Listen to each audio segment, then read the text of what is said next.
Hello दोस्तों, welcome back to my channel. तो कल हमने बात किया था कि हिंदू लॉ के अंदर जो स्कूल्स आते हैं उसके बारे में बात किया था। और हमने जाना था कि हिंदू लॉ में जो स्कूल्स हैं वो दो मेन स्कूल्स हैं, एक मिताक्षरा और एक दाया भाग। तो आज हम बात करेंगे कि मिताक्षरा स्कूल के बारे में। तो चलिए स्टार्ट करते हैं हम। First one is Mitakshara school.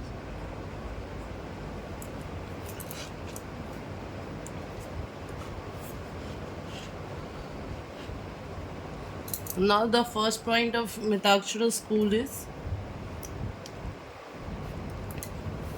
the Yagnavalkya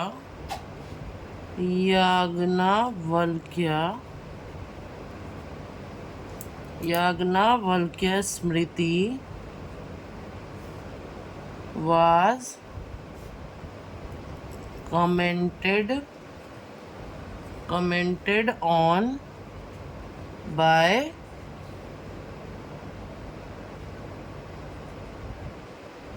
Vijneswara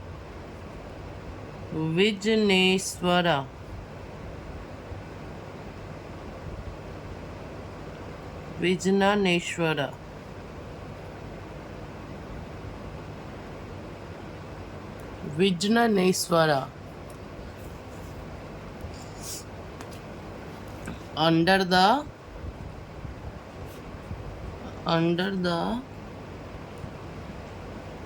title Mitakshara.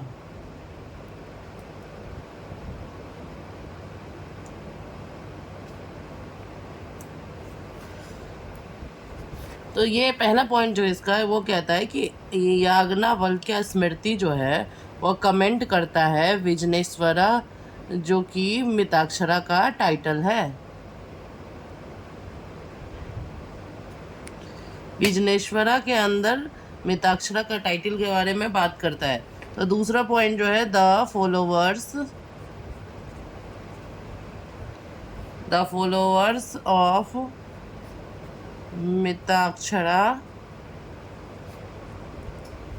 Mitakshara are grouped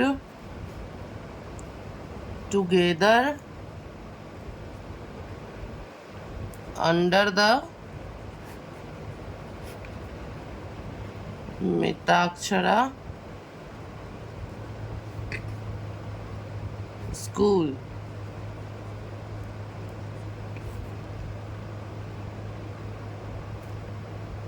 फिर दूसरा बात करता है कि मिताक्षरा स्कूल जो है उसका जो भी ग्रुप है वह एक साथ, उसके फॉलोवर्स जो है वो एक साथ group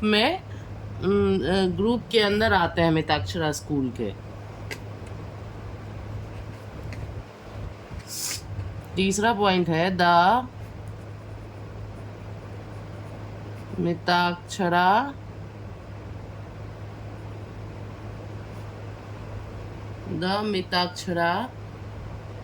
is not only commentary on the smriti of Yajang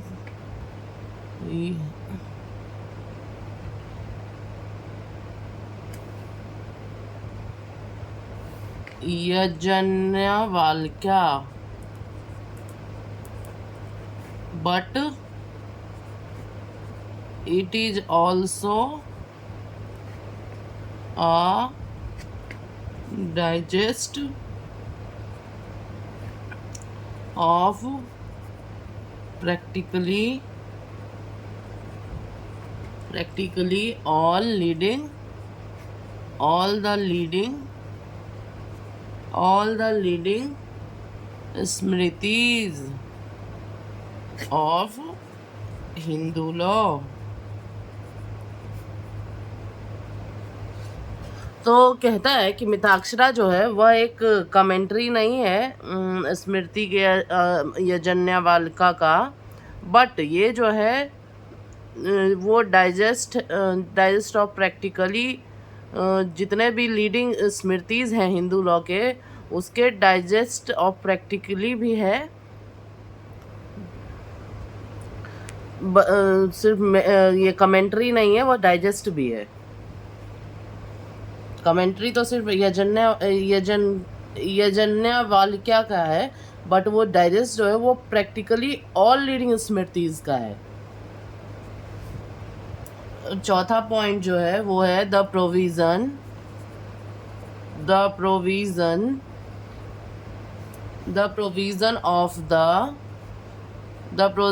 of this school are applicable throughout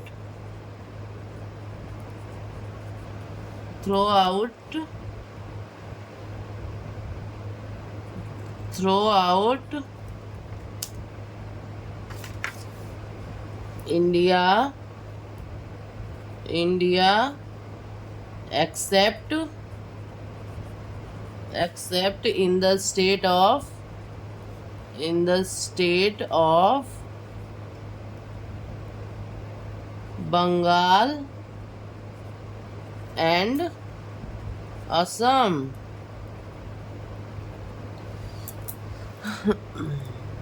ये जो है मिताक्षरा का जो भी प्रोविज़न है इस मिताक्षरा स्कूल का, वो जो है वो पूरे इंडिया में एप्लीकेबल होता है सिवाय बंगाल और असम के, क्योंकि बंगाल और असम में जो है वो दाया भाग एप्लीकेबल होता है, वो मिताक्षरा एप्लीकेबल नहीं होता है। तो चलिए ये मिताक्षरा स्कूल के बारे में है। अब इसके फीचर्स के बारे में हम लोग जान लेते हैं, इसका फीचर्स क्या है, फिर सब स्कूल्स क्या है, उसके सारे सब स्कूल्स के बारे में भी बात करेंगे आगे, फिर आएंगे दाया भाग के ऊपर। तो चलिए सबसे पहले स्टार्ट करते हैं फीचर्स के बारे में।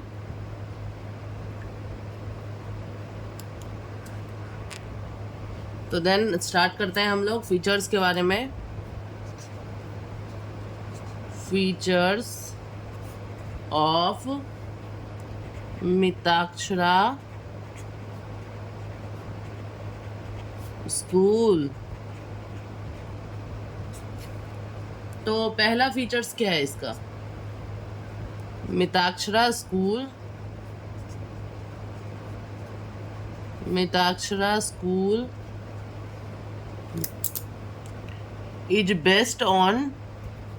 is based on the principle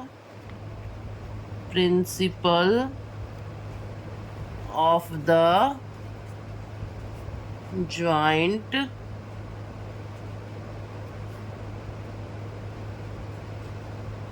family system, where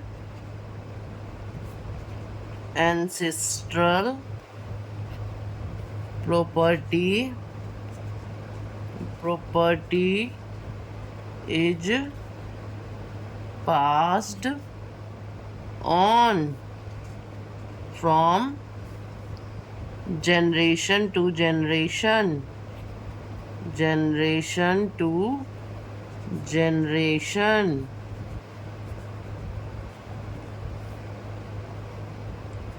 and each member of the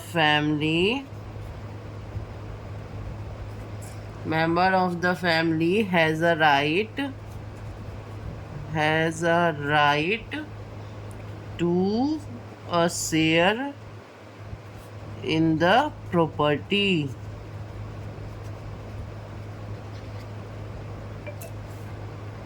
तो ये जो है मिताक्षर स्कूल जो है वो जो है वो बेस्ड है किसके ऊपर? Principle of joint family system. जो एकल परिवार होता, सॉरी, जो मिश्रित परिवार होता है, जो एकजुटता वाले परिवार होते हैं, जॉइंट फैमिली जो होते हैं, उसके प्रिंसिपल पे बात करता है। और वो उसमें क्या है, जो एंसेस्ट्रल प्रॉपर्टी है वो पास्ड हो जाता है एक जनरेशन से दूसरे जनरेशन में, और सारे फैमिली मेम्बर जो है वो राइट रखते हैं उस प्रॉपर्टी के शेयर पर। तो चलिए दूसरा दूसरा जो है, दूसरा क्या है point, it also recognise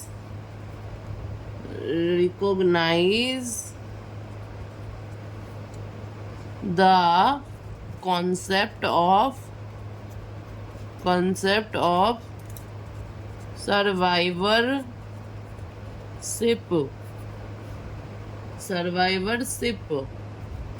where the share of a deceased co-partner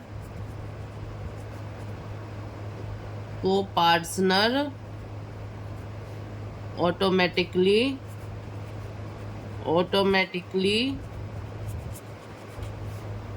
passed on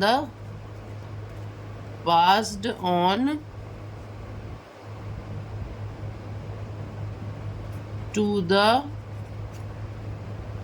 surviving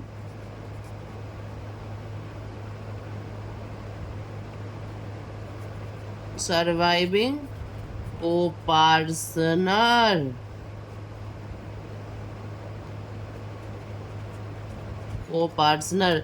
तो ये जो है, इसमें ये भी रिकॉग्नाइज करता है कॉन्सेप्ट ऑफ सर्वाइवरशिप के बारे में भी। वहाँ जिस जगह पे अगर मान लीजिए कि ऐसा होता है कि जो भी आदमी है, को पार्टनर है, वो अगर मर जाता है तो उसका जो भी शेयर है वो ऑटोमेटिक जो है वो दूसरे जो सर्वाइविंग जो जिंदा को पार्टनर है उसके पास ऑटोमेटिकली वो ट्रांसफ़र हो जाता है, पास हो जाता है उसके पास। मतलब पहला में हो गया कि जॉइंट फैमिली के बारे में बात करता है, और जो भी एंसेस्ट्रल प्रॉपर्टी है वो एक जनरेशन से दूसरे जनरेशन में चला जाता है, और जितने भी मेंबर हैं फैमिली के, उनका राइट होता है उस प्रॉपर्टी के शेयर पे। और दूसरा क्या कहता है, दूसरा कहता है कि ये जो है ऑल्सो रिकॉग्नाइज करता है कि कॉन्सेप्ट ऑफ सर्वाइवरशिप के बारे में, और यह भी करता है कि जो भी शेयर है को पार्टनर का, जो डिसीज्ड यानी जो मर गया को पार्टनर जो मर गया, उसका जो भी शेयर है वो ऑटोमेटिक जो है वो दूसरे जो जीवित को पार्टनर है, सर्वाइविंग को पार्टनर है, उसके पास पास्ट कर दिया जाता है, मतलब उसके पास दे दिया जाता है।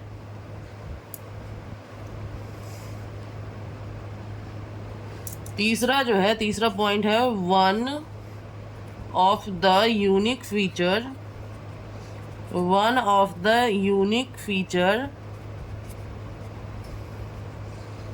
of Mitakshara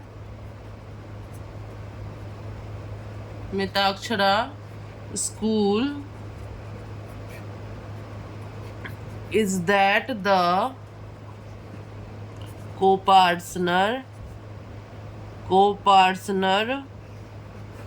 male child four generation from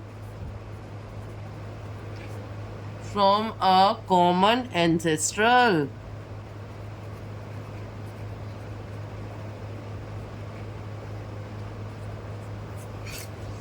acquires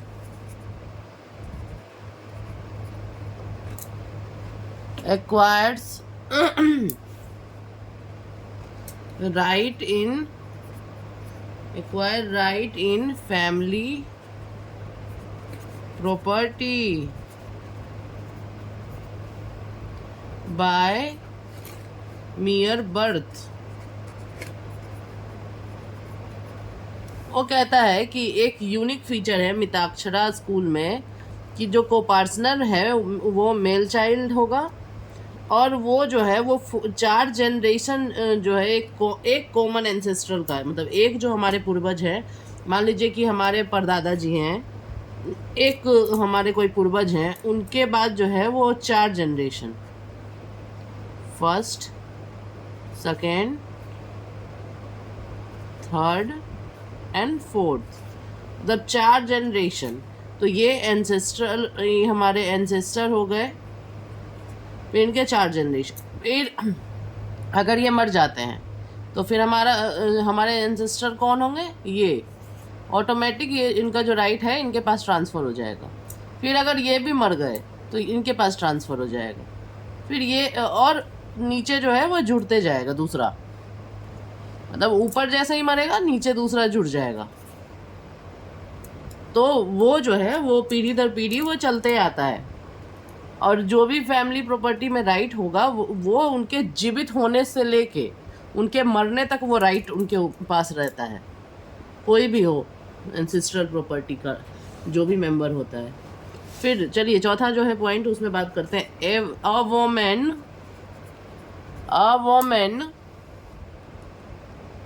women could never become a co-partner, but the Hindu succession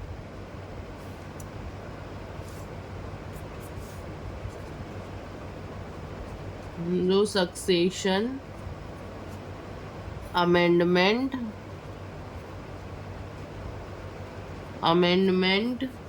Act 2005 empowered women to become a co-partner.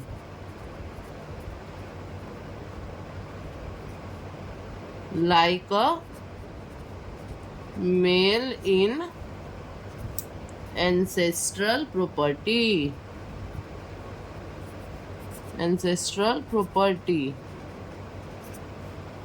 तो ये कहता है कि इसके अंदर ये जो स्कूल्स थे इसके अंदर वोमेन को कोई मतलब राइट नहीं था, वो कोपार्टनर नहीं बन सकते थे।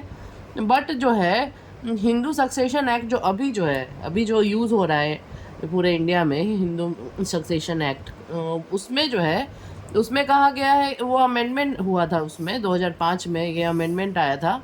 उसमें एक वोमेन के लिए भी राइट दिया गया था कि वोमेन जो है वो भी मेल की तरह को-पार्टनर बन सकती है और वो भी एंसेस्ट्रल प्रॉपर्टी में अपना राइट क्लेम कर सकती है। उनका भी राइट एंसेस्ट्रल प्रॉपर्टी में बनता है। और एक जान लीजिए, एंसेस्ट्रल एक एंसेस्ट्रल प्रॉपर्टी है, मान लीजिए एक प्रॉपर्टी कहलाता है एंसेस्ट्रल, दूसरा प्रॉपर्टी जो है वो कहलाता है पर्सनल और self earned.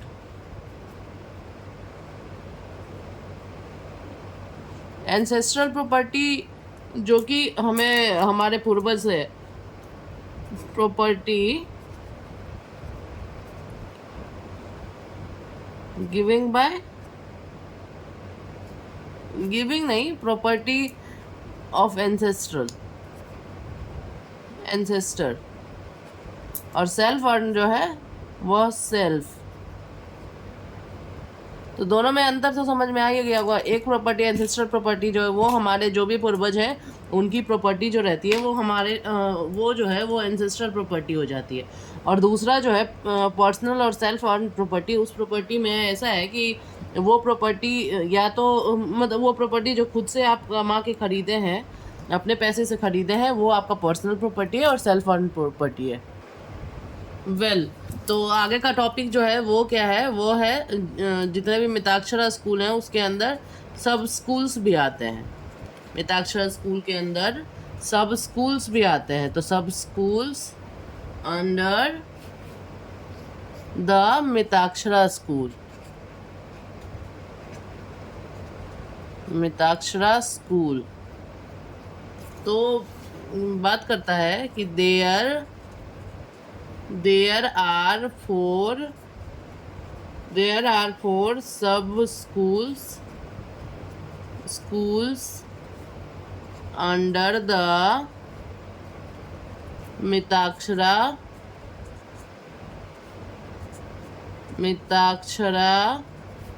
school, which are follows.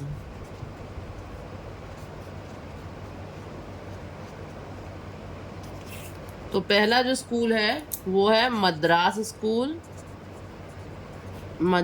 School और द्रविडियन स्कूल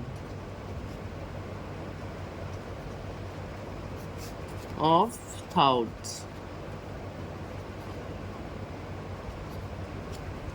दूसरा आ जाता है महाराष्ट्र स्कूल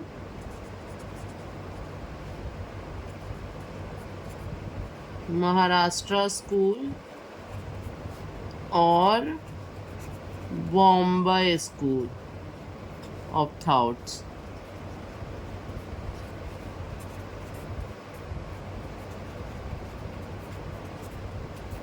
और तीसरा स्कूल है बनारस स्कूल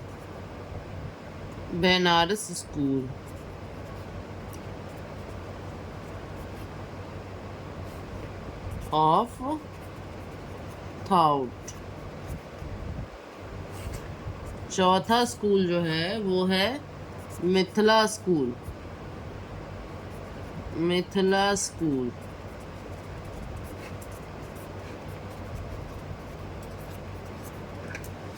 तो ये 4 स्कूल है। इस चारों स्कूल के बारे में कल पढ़ेंगे हम लोग। तो चलिए आज के लिए इतना ही, क्योंकि टाइम ज़्यादा हो रहा है, वीडियो भी लंबा हो रहा है। तो नेक्स्ट क्लास में अब हम लोग पढ़ेंगे सारे स्कूल्स के बारे में, जितने भी सब स्कूल्स हैं। उसके बाद दाया भाग कंप्लीट करके फिर डिफरेंस पढ़ेंगे। उसके बाद फिर ये टॉपिक ख़त्म हो जाएगा। कल हम इस टॉपिक को एट एनी कॉस्ट, कितना भी लंबा वीडियो हो, कल से हम ख़त्म कर देंगे।